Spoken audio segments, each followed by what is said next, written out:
for the audio, or you can even watch back. Giving players all the props, or put them on blast. We don't give no hot takes, only talk facts. We're giving all our devotion, riding high on this wave of emotion. Going all out, yeah, cause this is our time. No, ain't no stopping us till we reach the finish line. All in, we came here to win. We're gonna give everything. S-I-C-K on the run. S-I-C-K, sick, sick. On fire, we're ready to fight. We'll bring the house down tonight. S-I-C-K on the run.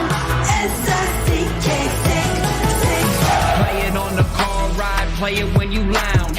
X and O, you know that we can hold it down. Shout out to my man Sammy, got it off the ground. And to all the listeners tuned in right now, got debates, analysis, and speculation. This is sports talk for the new generation. You know where to find us, got a reputation. Sick podcast, your #1 sports destination. Giving all our devotion, riding high on this wave of emotion. Going all out, yeah, cause this is our time. No, ain't no stopping us till we reach the finish line. All in, we came here to win. We're gonna give everything. S-I-C-K on the run. S-I-C-K, sick, sick. On fire, we're ready to fight. We'll bring the house down tonight. S-I-C-K on the run. S-I-C-K, sick, sick. S-I-C-K is the sickest podcast. Tune in for the audio, or you can even watch back. Giving players all the props, or put them on blast. We don't give no hot takes, only talk back. S-I-C-K, S-I-C-K, S-I-C-K, S-I-C-K, S-I-C-K, S-I-C-K, S-I-C-K. all in, we came here to win. We're gonna give everything. S-I-C-K on the run. S-I-C-K, sick, sick.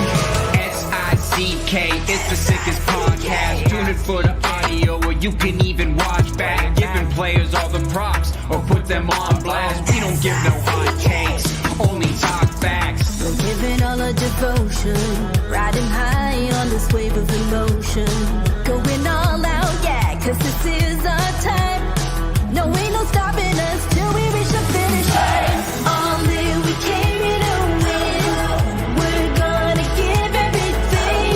S-I-C-K on the run. S-I-C-K, sick, sick. On fire, we're ready to fight.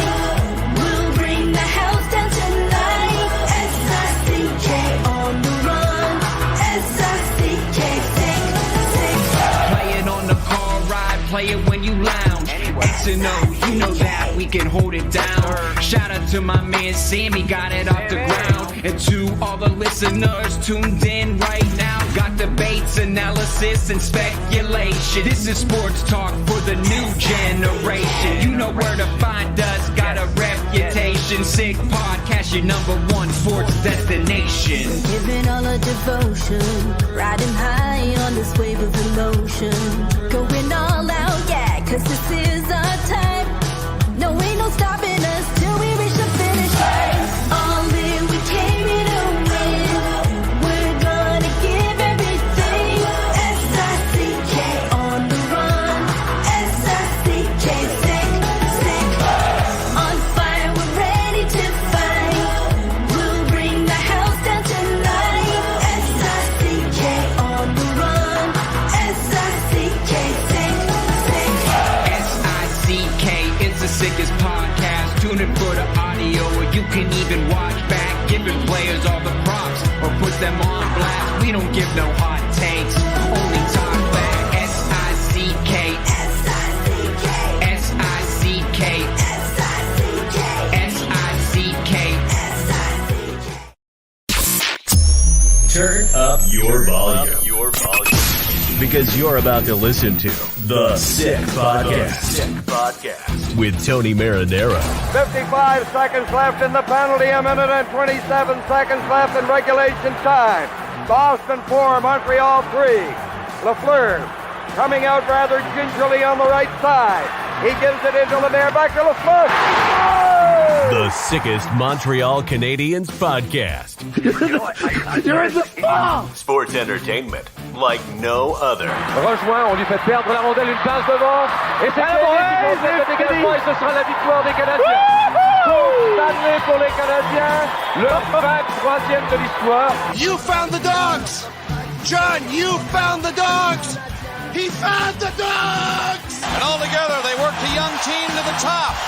And now, a 24th Stanley Cup banner will hang from the rafters of the famous Forum in Montreal. The Canadiens win the Stanley Cup! Brought to you by Energy Transportation Group. Driven to be different. La Vida TB. Embrace your true nature.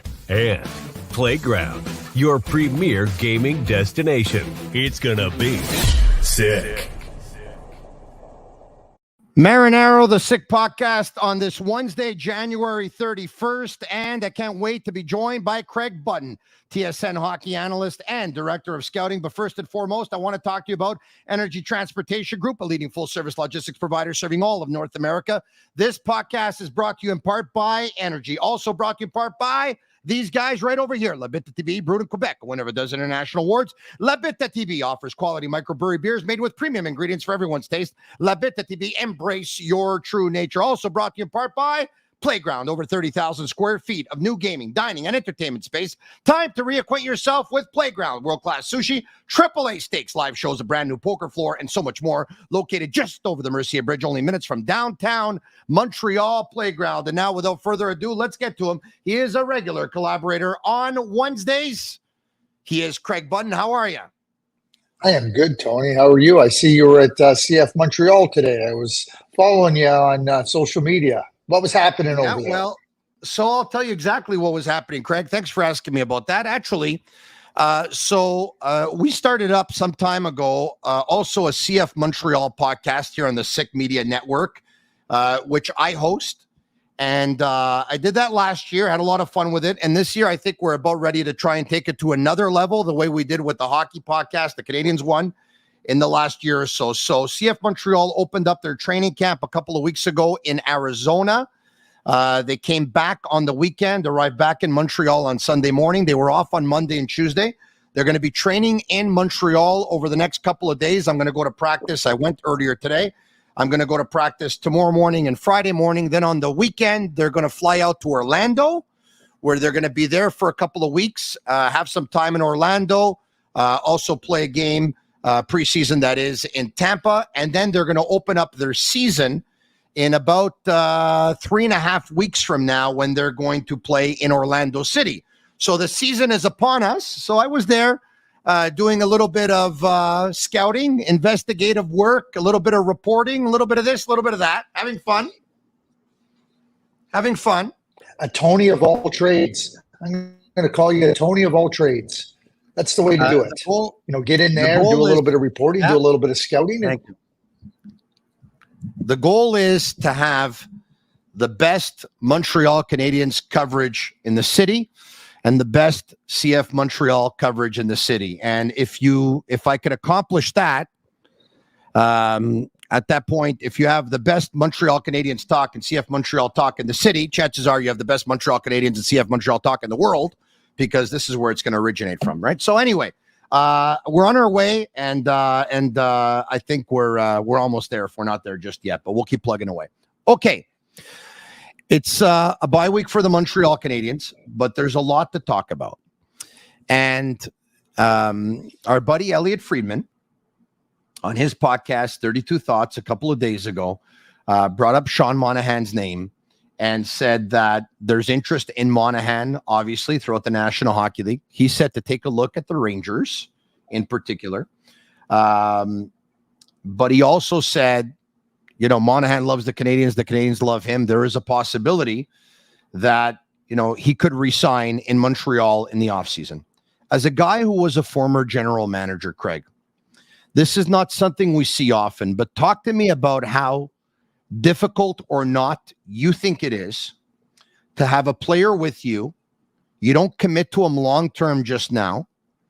You trade him to continue to stockpile assets to your rebuild, and then you try and re-sign them in the summer. Talk to me about the challenges, because it doesn't happen often.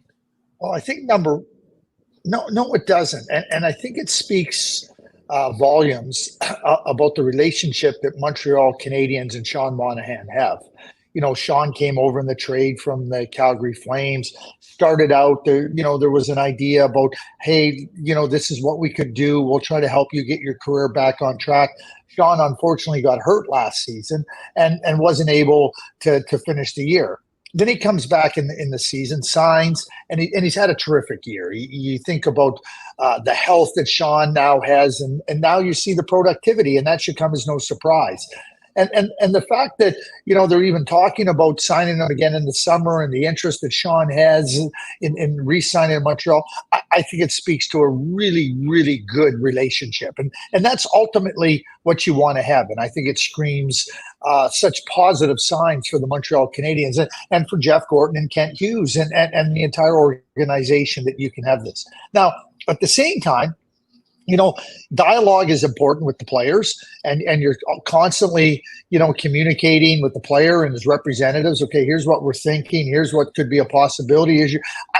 I think when you're at this stage of your career where Sean Monahan's at, and I'm not saying he's old and it's over, but at this stage, he has earned the right to be able to have input into this and to try to understand from a management point of view. How do you feel about this, Sean? How do you feel about here? Here's some of the places that, have expressed interest in you. Is the one that holds a particular interest to you a little bit more than another? And we'll protect you in that regard.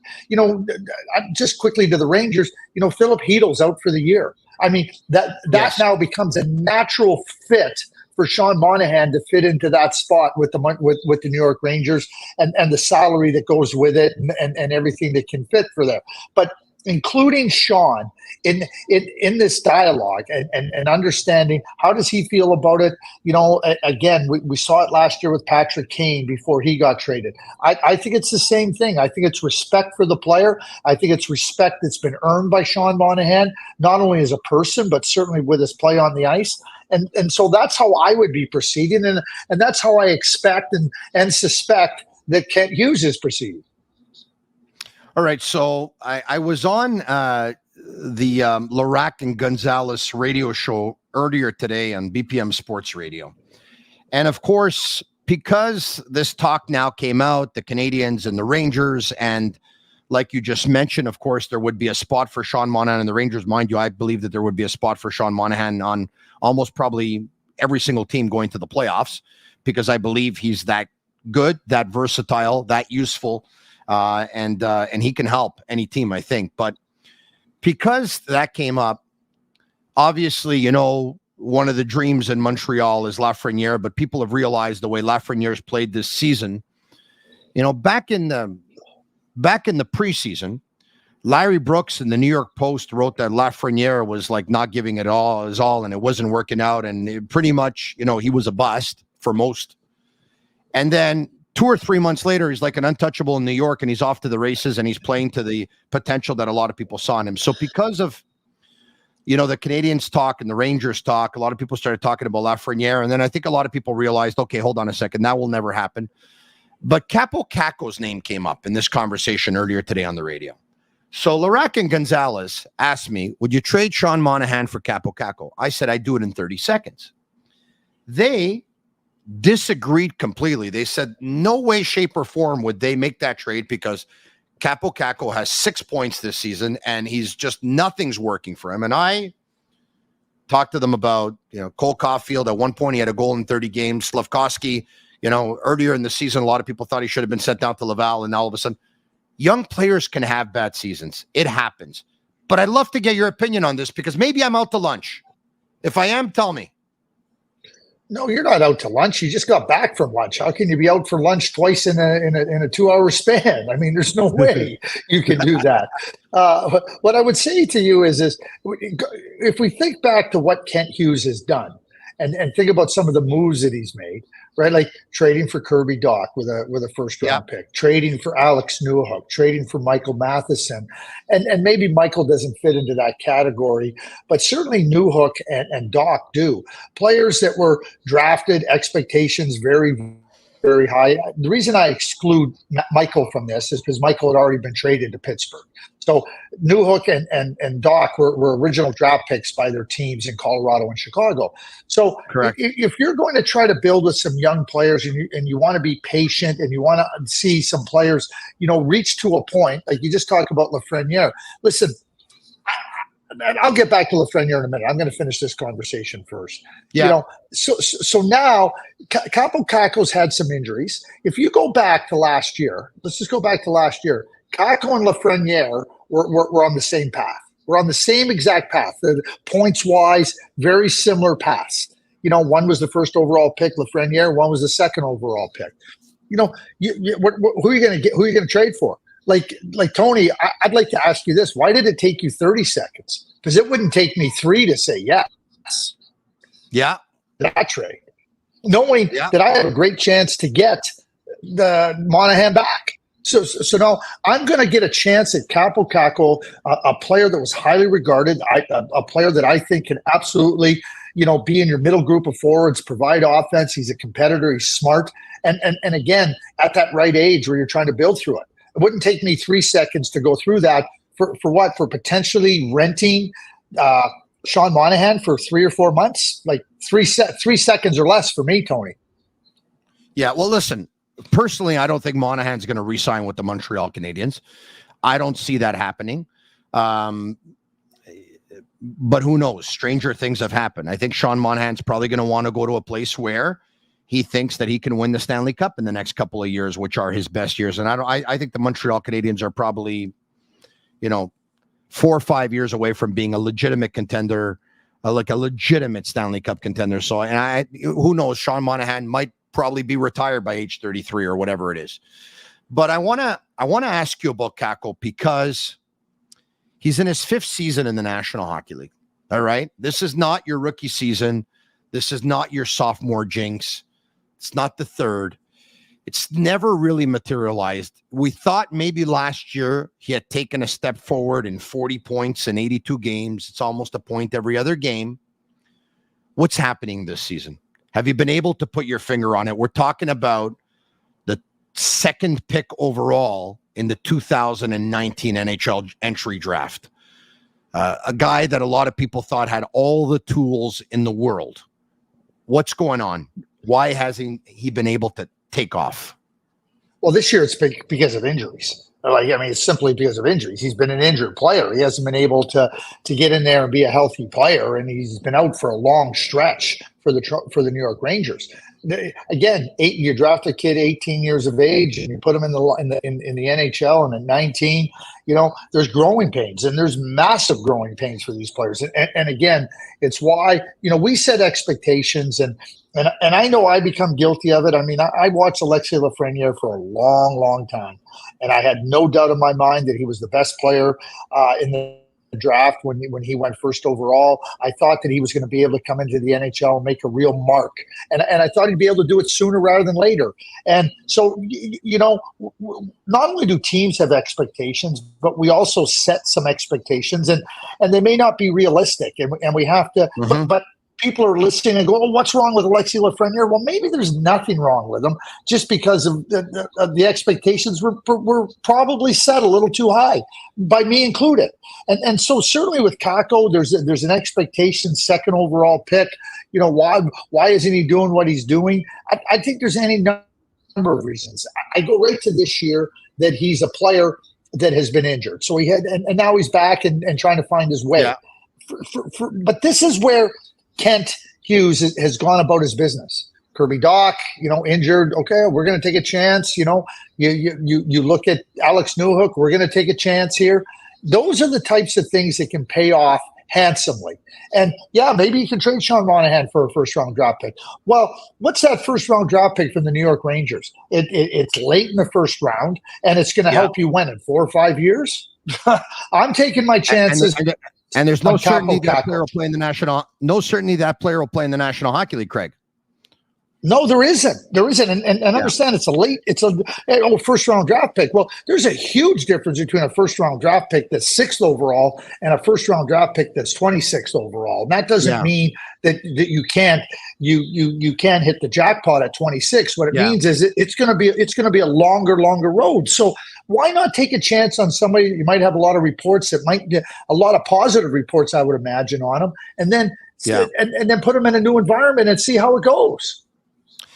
Look, but I understand missing 21 games or whatever it is due to injury, but I still want to dig a little bit more with you if I can. And I get it. Not every second pick overall goes on to be the second best point getter of that draft year. But, there are some things that stand out regarding that draft year. Kakko has played more games than Moritz Seider, who went number 6, who's a defenseman, and Seider's got 14 more points. He's played more games than Dylan Cousins, who went 7, and Dylan Cousins has 44 more points. He's played more games than Trevor Zegras, who went 9th, and Zegras has 42 more points. He's played more games than Matthew Boldy, who Boldy went 12, and Boldy has 31 more points. He's played more games than, he's played less games than Cole Caulfield. No, he's played more games than Cole Caulfield, pardon me, a lot more. And Cole Caulfield has 19 points. Now, all the players that I talked to you about, Moritz Seider, Dylan Cousins, Trevor Zegras, Matthew Boldy, Cole Caulfield, Kakko has played considerably more games than a lot of those players, but still has less points. So is this just a question of, in your opinion, a player that wasn't able to take his potential and bring it to the National Hockey League level, a player who maybe is just taking longer, but you're convinced when all is said and done will still be one of the top 3 players of that draft? Or have you been able to put your finger on something else? Well, I think you got to be patient. I think it goes to the one. It might take him a little bit longer. I'm not convinced. In fact, I would not say that he's going to be one of the best 3 players from this draft. But, the names you just mentioned, and most Seider, I'll put him to the side. There's lots of talk about Zegras being traded, what an offseason he's had because of injuries. There's lots of, Matthew Boldy earlier in the year, lots of talk about him, not performing very well and what's wrong with Matthew Boldy. There's going to be growing pains for younger players. I mean, you're talking now about players that are going to turn 23 this year, 23 in this calendar year. I mean, they're 2001 born players. And so, you talk about Trevor. Dylan Cousins is having a massive offseason in Buffalo. A massive offseason in Buffalo. If you go and read stuff in Buffalo and hear what's wrong with Dylan Cousins, like what's wrong with Trevor Zegras? Is he on the trade block? What was wrong with Matthew Boldy earlier in the year? So again, young players, you go through this, you go through the process of trying to help them get to the NHL. They're trying to learn what it takes to be productive in the NHL and to be really good on a game in, game out basis. And we want to snap our fingers and think, oh, it should just happen because you're the 2nd overall pick. Now, that doesn't mean, and I said it just now, I don't think Kakko is going to end up being one of the best 3 players in the draft. I don't think it's going to be close. But given what you're considering, and given what his background was in the assessment, and you may have to modify the assessment and go, okay, can we live with a 50-point player? Can we live with a 45-point player?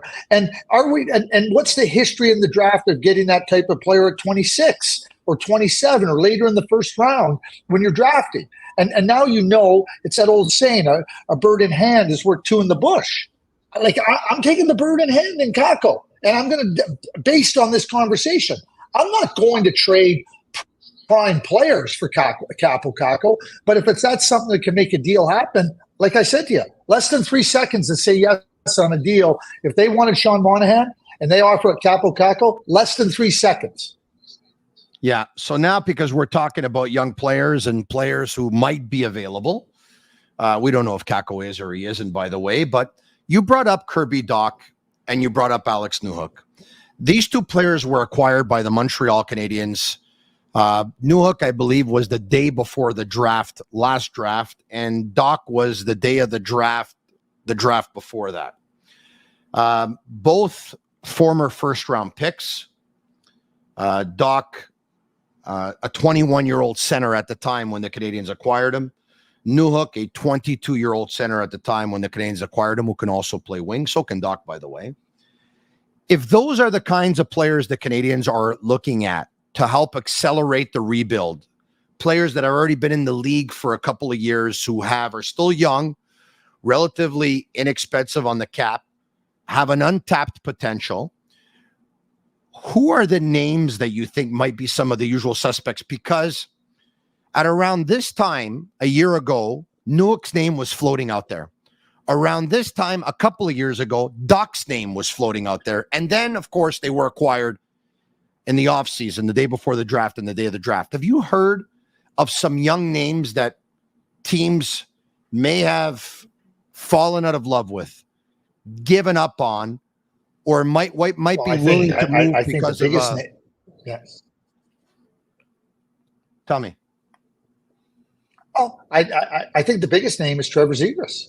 I mean, there's lots of undercurrent surrounding Trevor Zegras, and certainly, again, he's going to turn 23 this year. He's a very gifted, very talented player. You know, the Anaheim Ducks just traded for Cutter Gauthier. They have Mason McTavish, have some really good players. But when I start to look and I start to consider, you know, that type of a player that might be available, and to me, it's like, geez, when a name like Trevor Zegras comes up, I can only tell you what I'd be doing if I was a manager. I'd be phoning Pat Verbeek every day. What's it going to take, Pat? What's it going to take, Pat? Tony, you'll remember this. You will remember this very, very well. And I believe it was in the 2001 season, Vincent Lecavalier. There was a lot of talk that the Tampa Bay Lightning were going to trade him. Listen, I phoned Rick Dudley every day. I think Vincent at that time was 21 years of age. You know, they were at a point in time where there was lots of teams phoning Tampa Bay on Vincent Lecavalier. Discussions were hot. They were heated. They were heating up. Finally, the owner stepped in and said, we're not doing this. And they changed the manager, and Vincent Lecavalier went on to a magnificent career, winning the Stanley Cup in 2004.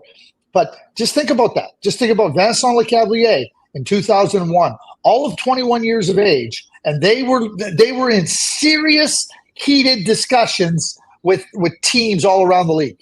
And somebody said, in example, including the Canadiens, if all these teams are interested in Vincent, why are we not interested in him? And I feel the same way about Trevor Zegras. Like, sign me up. Pat, we're going for lunch. We're going for breakfast. We're going for dinner. Where do we go? What's it going to take? I want to know what's going to take. Now, I might not be able to satisfy what it takes, but I'm going to find out. When you're talking about elite, and I think Trevor Zegras is an elite talent. That's the name that clearly comes up now that at this point in time. And I hear it time and time and time again. And so I think when you start to consider the talent level of Trevor Zegras and understanding that the ability to add this type of player, who I think is a front line, I think he's a difference maker. Everybody can talk about, they call him a showboater. Listen, I've watched Trevor for a long time. Trevor's a dyed-in-the-wool competitor. When it counts and when it matters, you can count on Trevor Zegras to deliver. All this other stuff, I don't even care about. But that's the name. That's the name that I am. And when I look at, let's go back to Montreal now. I've said this. Yeah. You've heard me say this on the show before. The Montreal Canadiens have a cupboard full, shelf-stocked of prospects. Lots of draft picks. They're not all going to play for the Montreal Canadiens. Figure out how you can support your team and strengthen your team by using some of these prospects and draft picks to move it forward. So I'm going to get to Zegras in just a second here, but I want to get back to Lecavalier for a second. Was it Brian Lawton at the time? And was the owner Mr. Vinnick? Was that it? No. Brian came in after. The general manager was Rick Dudley. And it was Rick Dudley, but when you said a general manager change happened, did it go from Jay Feaster? Jay Feaster came in. Correct.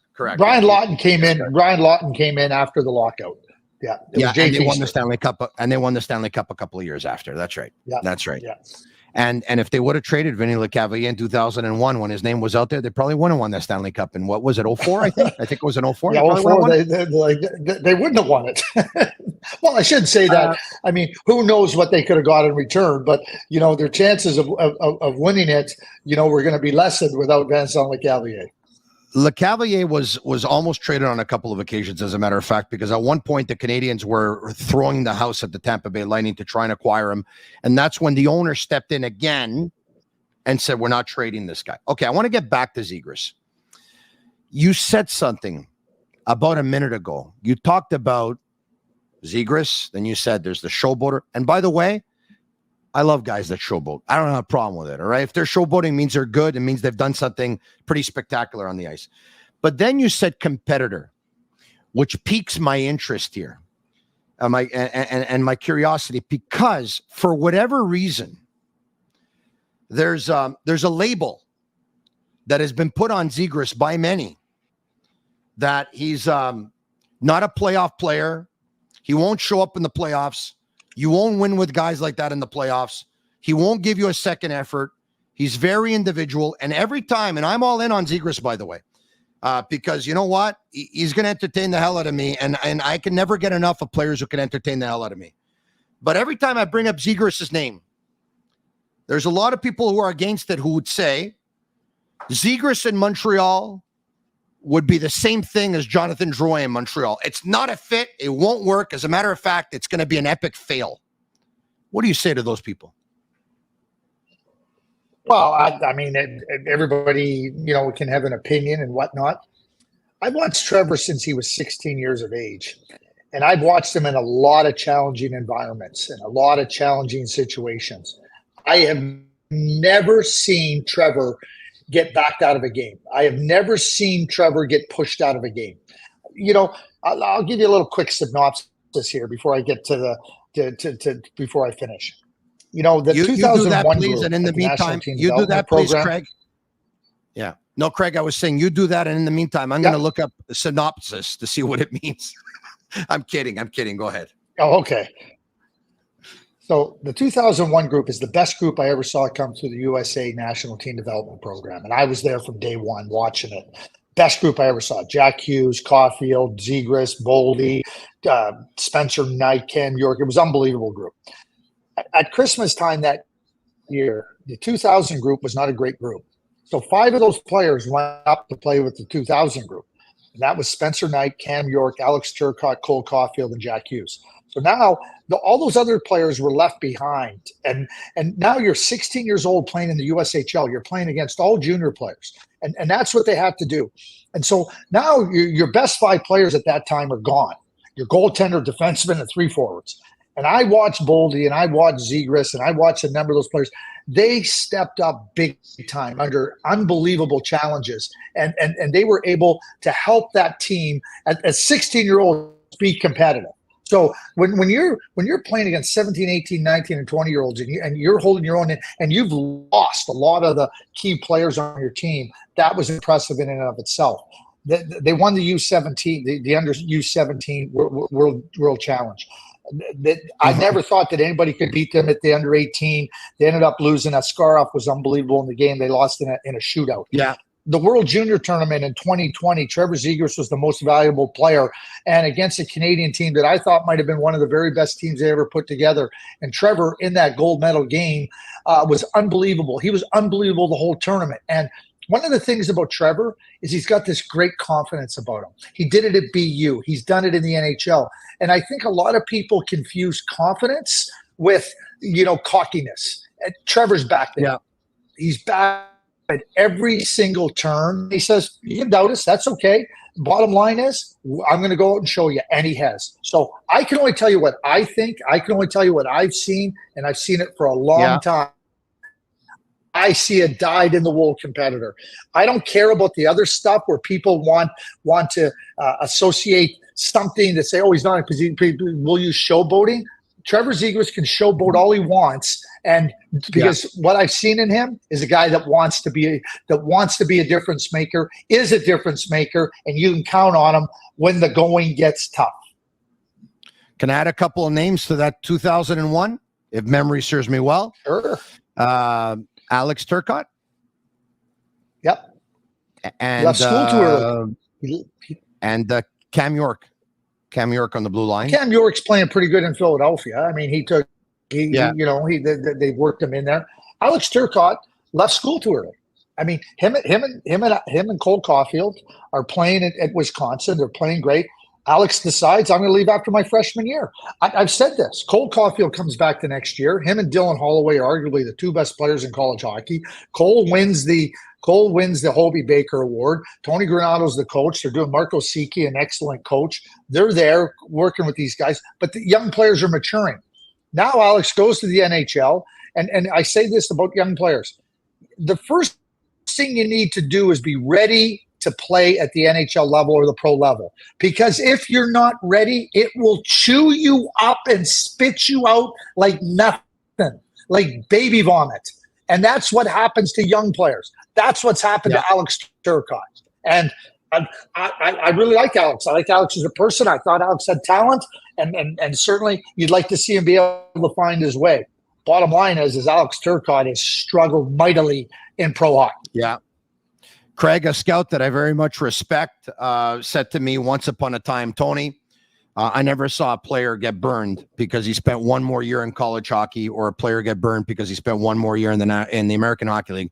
But I've seen plenty of players get burned because they went to the National Hockey League 1 year too soon. Those are true words. True words.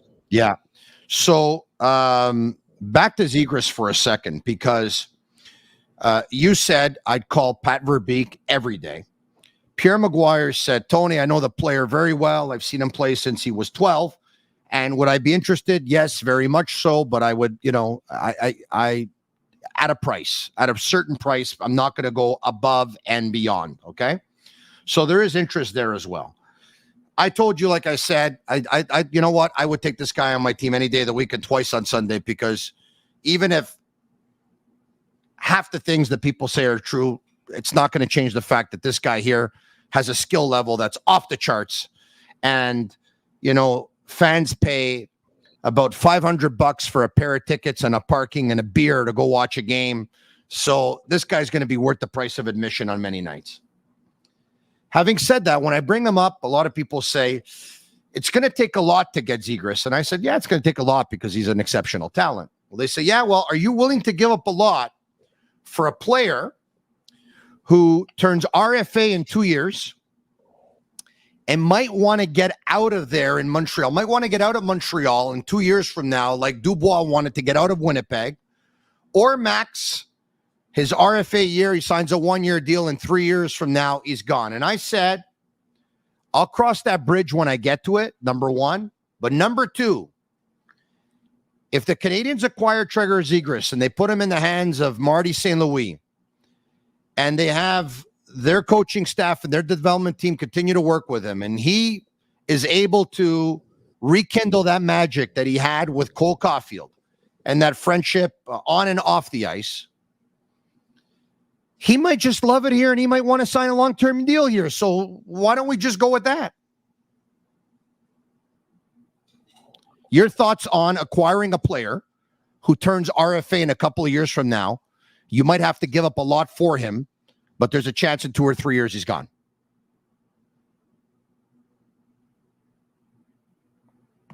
It looks like Craig is jammed up. Okay, we got it. Were you jamming up? I'm okay. There? I'm okay. You got me now? Okay, good. Yeah, I think we just jammed out. Okay, but I heard your question. So what I would say to you is players like Trevor Zegras don't come along very often. And you can always look at reasons for not to acquire a player. Always a showboater, always an RFA. You can walk in 3 years. Oh, we won't like Montreal. Bottom line is you get to acquire a player. And, if you have him for 3 years, you got a chance to put him with the coaching staff. You got a chance to show him that this is a great place to be. And, I hear this all the time. Oh, geez, American players don't want to play in Canada.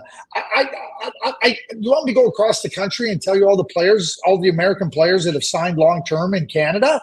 Like, they've all signed long-term. Nobody's leaving. They're signing here. It's a bad narrative. about this idea that they don't want to play in Canada. Austin Matthews, Quinn Hughes. You can look at Brady Tkachuk and Josh Norris and Cole Caulfield. They're not leaving Canada. They're staying in Canada. Connor Hellebuck in Winnipeg. It's a garbage argument. So let's just call it what it is, a garbage argument. And so now we go forward with it, right? Yeah, the cost is going to be high to get Trevor Zegras. Did you look at what his point total was last year? Take a good look at what Trevor Zegras' point total was last year. You're telling me this isn't a good player? I'll tell you a great story.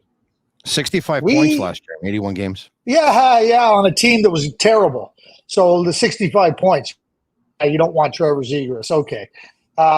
We were trying to reshape our blue line, and we were looking at different players. Anyway, Sergei Zubov's name came up. I can tell you this, Tony. The number of people that told us in Dallas, oh, Zubov isn't this, isn't that, isn't that, isn't this, isn't this, isn't that, don't touch him, don't go near him, blah, blah, blah. It was unbelievable. All the people that didn't have any stake or any skin in the game. Les Jackson, who was our assistant general manager at the time, I'll never forget. He came in with his paycheck and he showed Bob Gainey. He said, hey, Bob, you see this? Made out to Les Jackson from the Dallas Stars. Do you want my opinion or on everybody else's opinions? And Bob, no, you're right. Okay. Bob went to the World Cup that year. He was an assistant manager. Mark Messier came up to Bob Gainey and said, you're going to love Zubov. This guy is unbelievable. What a great competitor. You can always count on him and everything. So that's what I'm going to say. Listen to all the people. I'm not listening to anybody that's not part of my organization. I'm not listening to anybody that doesn't have skin in the game. So everybody else can go on about it like that.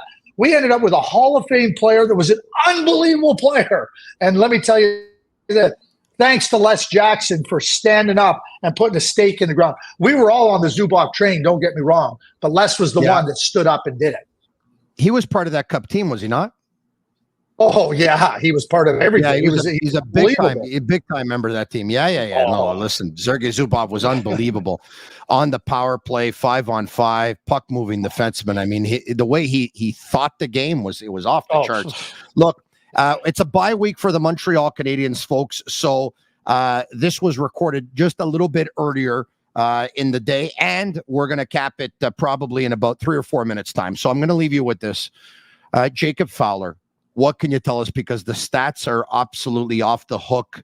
Fowler in the NCAA, 18-4-1, 225 goals against average, 924 save percentage. I mean, we saw Caden Primo put up amazing stats at Northeastern himself, but what Fowler's doing right now with Boston College is incredible. And add to that, Ryan Whitney on the Spitting Chicklets podcast. Listen to this. You want to make headlines? He talked about Fowler, and he said that Fowler reminds him of the following goaltenders: Patrick Roy, Marty Brodeur, and Dominic Hasek and Carey Price. Hasek, Price, Roy, and Brodeur all in one. Now, look, chances are he's not going to be Hasek, Price, Roy, and Brodeur all in one, because that's going to make for the greatest goalie in the history of hockey. But what can you tell us about him? Well, what I'll tell you is this: you got to understand that Ryan Nealings are really, really hurt, because Boston College in the Battle of Comm Ave just went and beat BU twice. So Ryan now, because Jacob is such a great goaltender, and Ryan's a Terrier alumni and a proud Terrier alumni, he now looks at Jacob Fowler as unbeatable, and that's what happens when you're an alumni of a school that just got beat twice.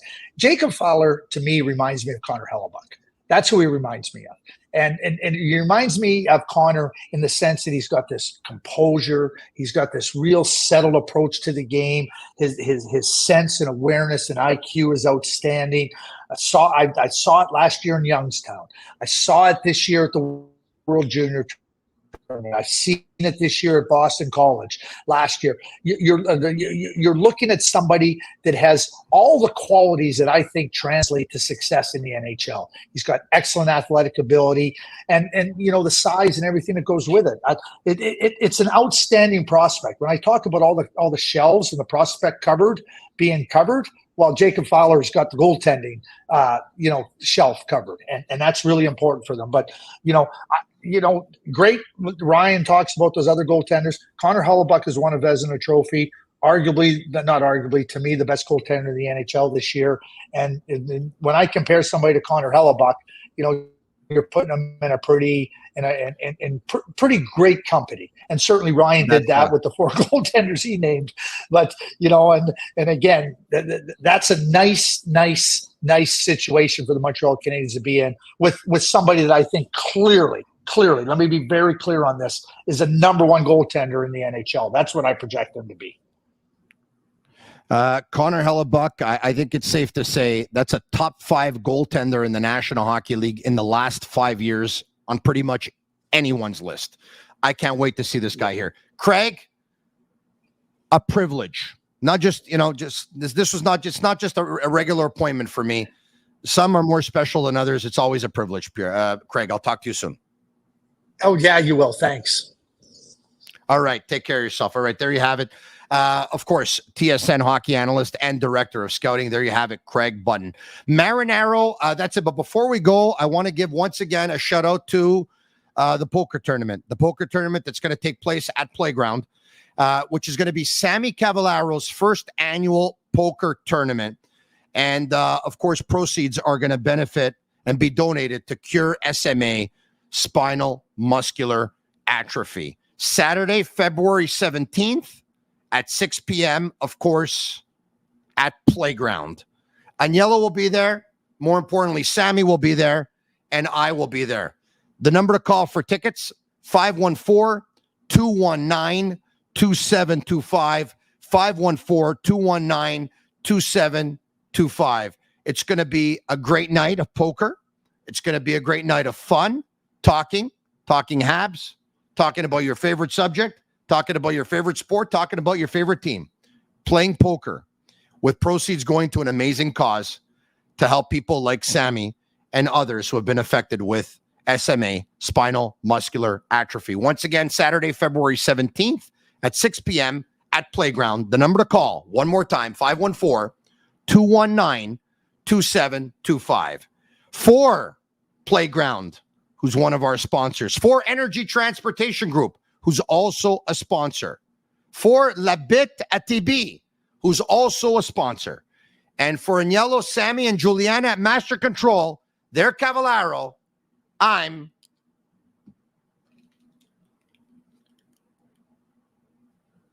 Tony Marinaro.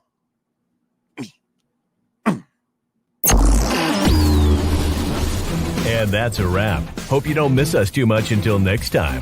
Follow the Sick Podcast with Tony Marinaro on YouTube, Instagram, Facebook, Google Play, and Apple Podcasts.